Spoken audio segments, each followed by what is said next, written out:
Hello guys, Ben here, and well, today I decided I'm gonna watch or not watch, and play not play, take the political compass quiz. I'm gonna keep some politics stuff on my channel, probably, and part of that means that I'm gonna be, make sure.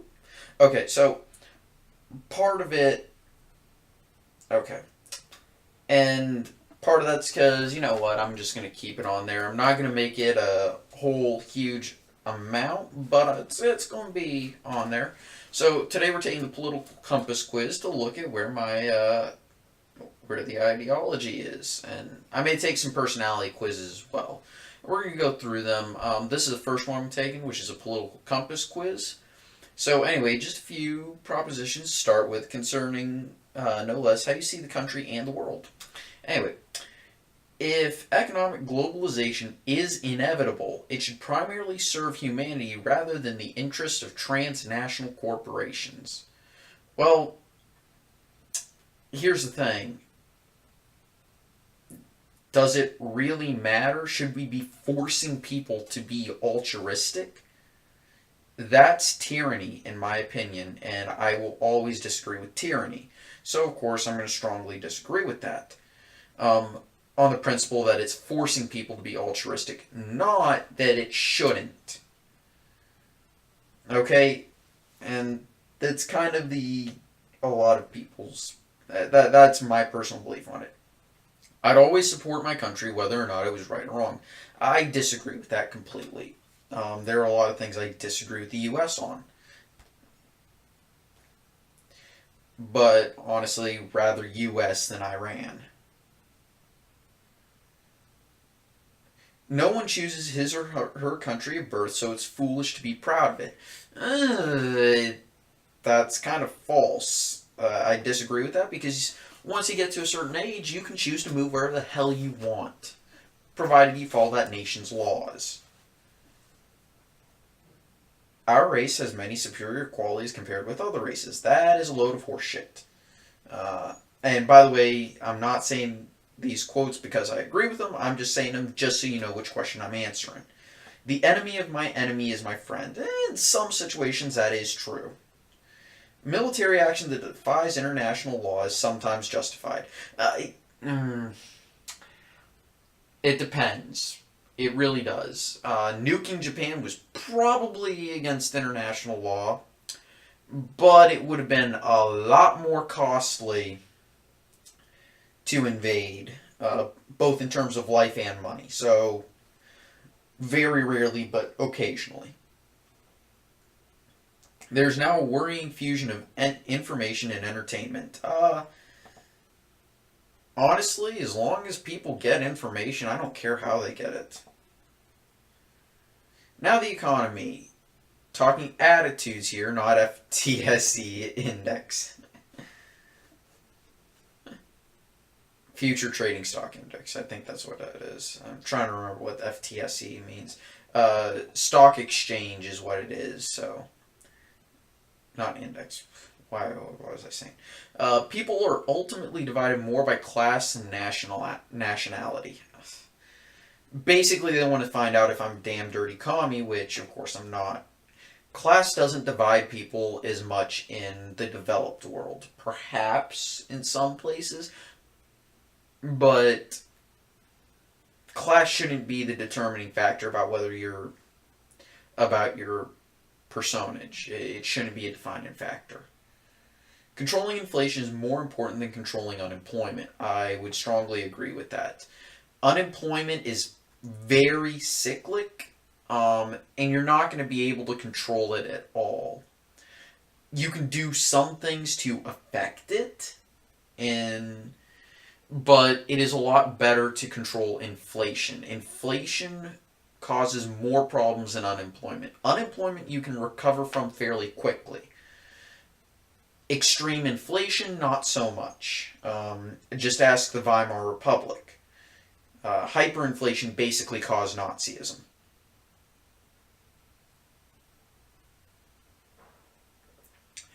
Because corporations cannot be trusted to voluntarily protect the environment, they require regulation.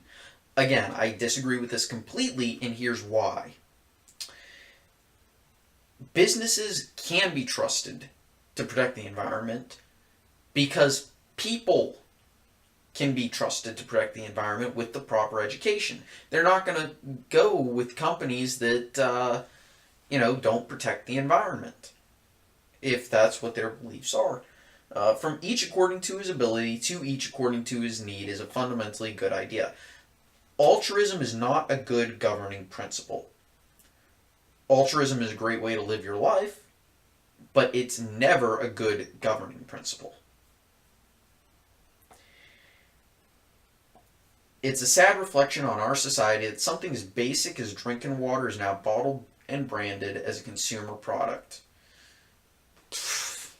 I really don't care. I would disagree with that. Whatever. Land shouldn't be a commodity to be bought and sold. I strongly disagree with that. Property, if we don't have property rights, we don't have any rights. It is regrettable that many personal fortunes are made by people who simply manipulate money and contribute nothing to their society. So I disagree with that. It's just what happens. That's honestly. Protectionism is sometimes necessary in trade. It sure as hell beats crony capitalism. I'll give it that much. And historically speaking, yes. In modern times, it's debatable. But if you're industrializing, yes, there is a benefit. The only social responsibility of a company should be to deliver a profit to its shareholders.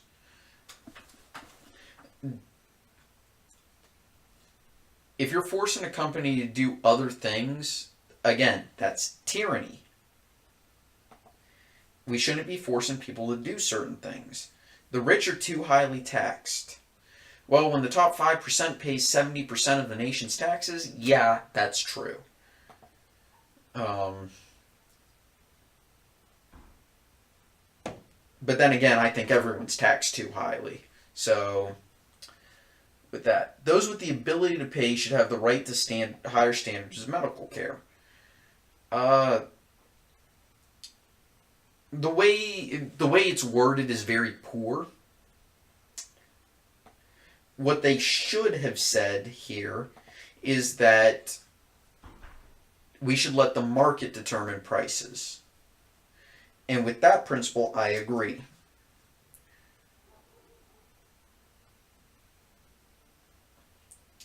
Government should penalize businesses that mislead the public. I almost said business. But government should penalize businesses that mislead the public. No. Because if the public finds out about that misleading, the public's going to punish them. A genuine free market requires restrictions on the ability of predator multinationals to create monopolies. That's what competition is for.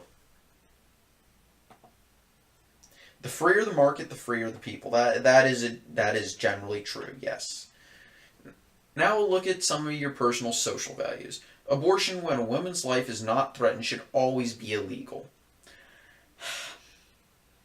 In an ideal world, I disagree, but not strongly. And here's why I disagree. Rape is the big issue in this case. All authority should be questioned. Yes. Yes. That is a very good one. An eye for an eye and a tooth for a tooth. In many ways, that's saying, should you, be punished according to your crime? So, yes, you should. Taxpayers should not be expected to prop up any theaters or museums that cannot survive on a commercial basis. Again, I completely agree. If there's a demand for it, people will support it anyway. If there ain't no demand for it, you're just throwing away resources that could be better spent elsewhere. Schools should not make classroom attendance compulsory. I agree with that completely. There is zero reason, absolutely zero reason, why a school should require students to attend a classroom when they could, benefit from not being in the classroom. Okay, I've learned more outside of school than I have in it. All people have their rights, but it is better off for all of us that different sorts of people should keep their own kind. I strongly disagree. People need to be able to communicate with others, learn different perspectives, challenge that which is your belief, and you can truly learn. Okay? Even if it reaffirms your belief, the fact that you challenged it is important. Good parents sometimes have to spank their children. I completely agree. It is natural for children to keep secrets from their parents. I strongly agree with that. Possessing marijuana for personal use should not be a crime. Strongly agree. The prime function of schooling should be to equip the future generation to find jobs. Here's the thing. If you're educating people on philosophy and thinking and all that, sure, you're allowing people to get different perspectives and all that type of jazz. But from a business perspective, I'm not going to hire somebody who's only gotten an education in philosophy. If I'm a business owner, I'm not going to hire an English major when, a marketing major is better suited to the job. Even though, the English major is pretty bright in a lot of different areas and can write some really great stuff, the marketing major, the economics major, heck, the person who's worked in different, low-end jobs is a lot more valuable to me than somebody who can write a good book or tell me why this phrasing is imprecise. So yeah, I kind of actually agree with that. Just a little bit, not a huge amount, because it is also very good to allow people to pursue something they desire. Because if it's all work and no play, you ain't going to be able to achieve anything because, you're going to have a very low morale amongst the people. People with serious inheritable diseases should not be allowed to reproduce. Again, that's forcing people to do something. That's tyranny. The most important thing for children to learn is to accept discipline. I disagree. The most important thing is for people to learn how to challenge authority. Always, always, always question authority. That said, if you truly do something wrong, yes, accept that you fucked up. So I disagree to a degree. And sorry about the text message. There are no savage or civilized peoples, only different cultures. I strongly agree with that. That there are a few cultures that are a little bit brutal, but again, it's a different culture.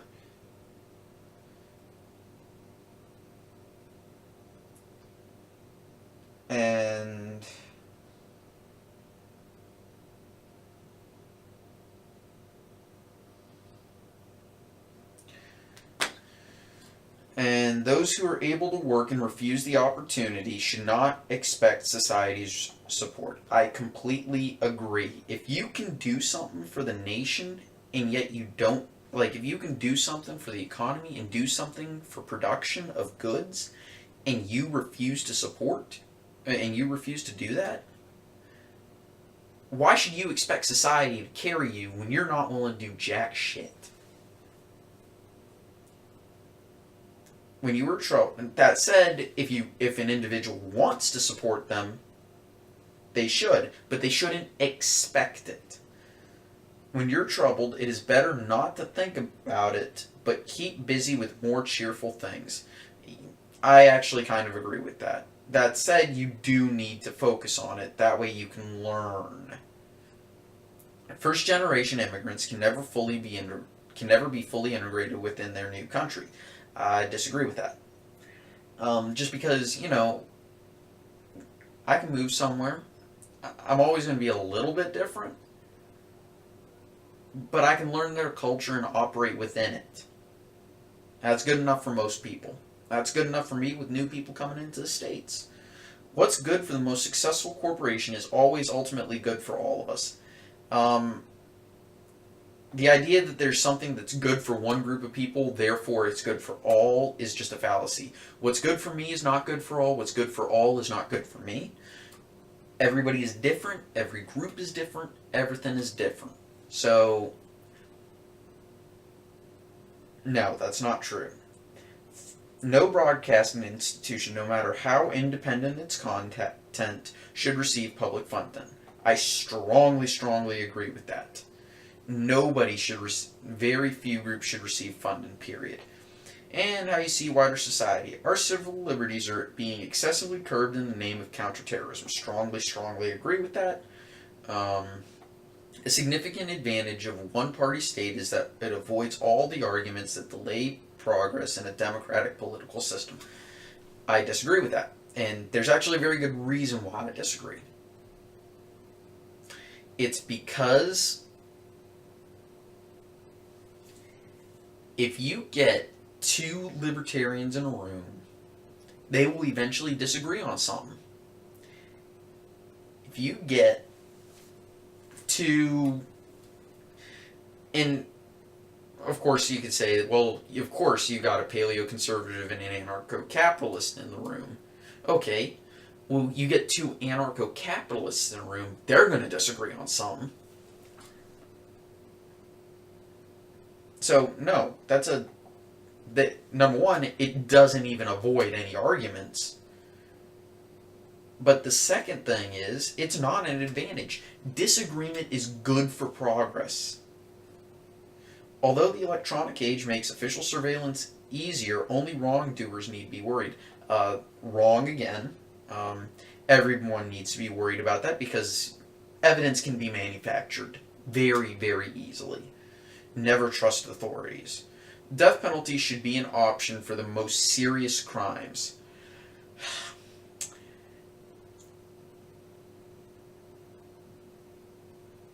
This is a very difficult question because there are some crimes that I personally do believe are heinous enough to where a person has said, to where a person forfeits their life if they commit them. But at the same time, the burden of proof is not high enough in the U.S. And I don't think there's a way to get it high enough to be able to eliminate the issues with, implementing it.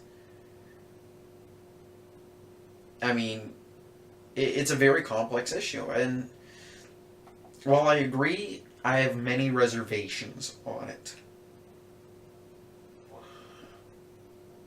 In a civilized society, one must always have people above to be obeyed and people below to be commanded.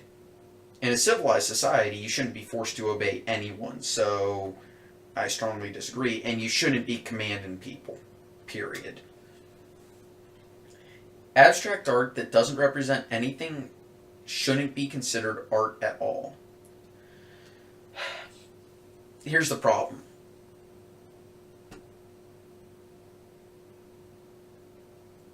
What is your definition of not representing anything at all? And if you're just focusing on abstract art, that's cutting and pasting. And the other thing is, I don't give two shits what somebody calls art, so I'm going to disagree on that. In criminal justice, punishment should be more important than rehabilitation. I'm very neutral on this because it goes both ways. Both should get equal both should get equal treatment. So I'm just going to hit disagree a slight time. It is a waste of time to try and rehabilitate some criminals. Yeah, I would agree with that. The business person and the manufacturer are more important than the writer and the artist. Unfortunately, I don't even want to say unfortunately that's true because it's just the way it is. So yeah, they are a little more important. Um, Look at what society is demanding. Look at what businesses are demanding. Look at what the economy is demanding. There's a reason why English majors and artists have very high unemployment rates and don't make a shit ton of money when they do get a job. Mothers may have careers, but their first duty is to be homemakers. I disagree completely. Uh, Women can do whatever the hell they want. That's part of being an equal society. That said, they are the only one who can give birth, so...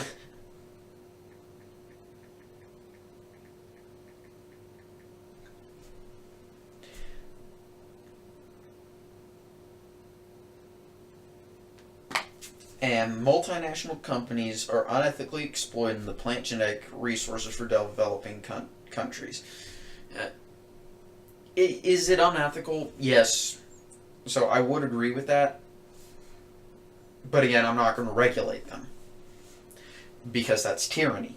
Again, if you're forcing people to do something based off of your personal beliefs, that's tyranny. That said, we should allow nations to sue if they believe that there is a problem. So, again, enforcing property rights. Making peace with the establishment is an important aspect of maturity. No, it's a sign of stupidity. If you are perfectly okay with the establishment and are fine with the establishment ruling your life, yeah, sure. You're a complete idiot.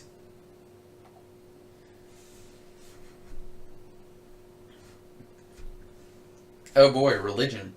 Astrology accurately explains many things. I disagree on that. You cannot be moral without being religious. I strongly disagree on that. Charity is better than Social Security as a means of helping the genuinely disadvantaged. I will always argue in favor of charity. Some people are naturally unlucky. I want to disagree with that because luck is where skill meets opportunity. Luck is not really a real thing. It is important that my child's school instills religious values. It's not the biggest factor for me, but when I do have kids, I'm probably going to be sending them to Catholic schools. And finally, sex. Sex outside of marriage is usually immoral. I strongly disagree with that. A same-sex couple in a stable, loving relationship should not be excluded from the possibility of child adoption. I agree with that completely. Porn with consenting adults should be legal. Yes. Yes. Goes on in a private bedroom is no business of the state. Agree. No one can naturally feel homosexual. That is a complete lie. Science disproves it. These days, openness about sex has gone too far. I don't really care, so I'm going to disagree. Now let's see where I stand. Okay, so here's what the political compass is. Okay, so there are problems with the traditional left-right line. If we recognize that this is essentially an economic line, that's fine, as far as it goes, okay? We can show, for example, Stalin, Mao Zedong, and Pol Pot were, totally controlled the economy on the hard left. Socialists like Gandhi and Mugabe are a little bit less extreme left. Margaret Thatcher would be well over to the right, but further right still would be someone like that of the ultimate free marketer, Pinochet. And I have issues with Pinochet, who apparently ANCAPs adore, despite the fact that he was the ultimate big government free marketer. Basically, he was willing to execute people who disagreed with the free market. And ANCAPs love this guy. which is why I don't call ANCAPs libertarians, because they're not. They support government intervention in favor of the free market, and to the point where it violates the non-aggression principle. Okay, that's with economics, but there's a social dimension that in politics, of course, and that's what this site argues. And you can't put that on a left-right scale, especially if that left-right scale is economically, right? So we have to add another axis, which is an up-down, and up is authoritarian, down is libertarian, though I'd probably put... So both an economic dimension and a social dimension are important for political analysis. By adding the social dimension, you can show that Stalin was an authoritarian leftist, i.e. the state is more important than the individual, and that Gandhi was on the what's called the libertarian left.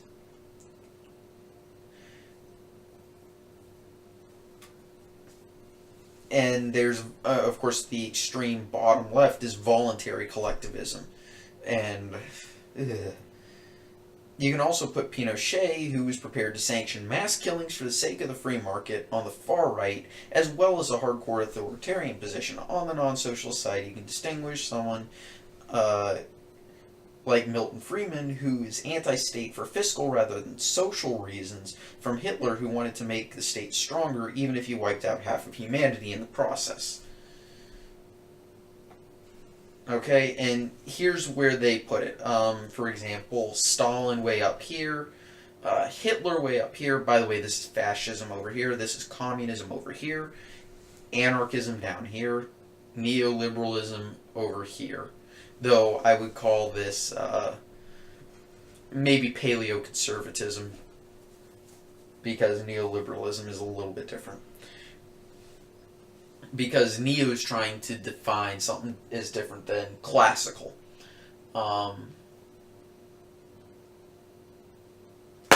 Shit, sorry about dropping my phone. So, for example, Gandhi is over here, Thatcher's over here, Milton Friedman's over here. By the way, Friedman's a pretty cool dude.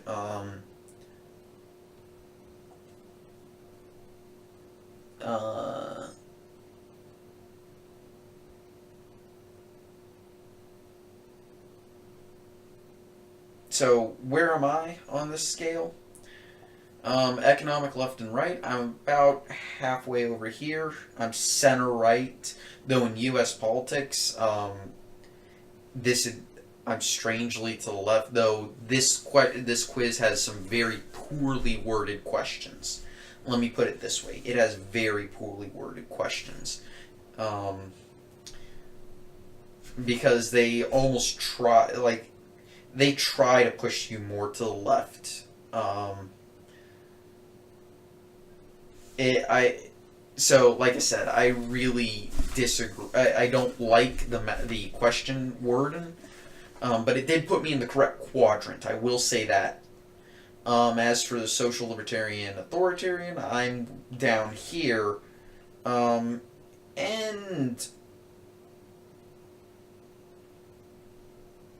I'm,